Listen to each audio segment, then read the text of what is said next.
ஒரு ஊர்ல ஒரு நீர் நிரம்பிய குட்டை ஒண்ணு இருந்துச்சு. வெயில் காலம் வந்ததால அந்த குட்டையில உள்ள நீரெல்லாம் வத்தி போய் அந்த குட்டை ரொம்ப சேரும் சகதியுமா இருந்துச்சு.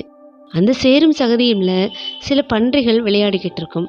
அதுல ஒரு பன்றி ரொம்ப சேரும் சகதியுமா வந்ததை பார்த்து ஒரு யானை ஒண்ணு அதை ஏளனமா பார்த்து விலகி நின்னுடுச்சு.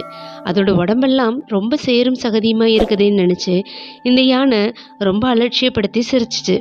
அந்த பன்றிக்கோ தன்னோட சக பன்றிகள் முன்னாடி இந்த யானை தன்னை பார்த்து இப்படி அவமானப்படுத்தி சிரிக்குதுன்னு ரொம்ப மனசு வருத்தப்பட்டுச்சு. அதனால பன்றியும் அந்த யானைக்கிட்ட இருந்து விலகி நடந்துச்சு.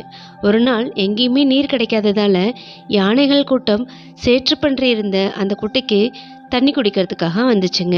அப்போ யானைகளோட கூட்டத்தை கண்ட பன்றிகள் எல்லாமே யானைகள் தண்ணி குடிக்கணும்னு ஒதுங்கி நின்னாங்க. அப்போ அதுல உள்ள பெரிய யானைகள் எல்லாமே தண்ணி குடிச்சாங்க. அந்த யானைகள் கூட்டத்துல நம்ம பன்றிக்குட்டியை பார்த்து ஏளனமா சிரிச்ச யானையும்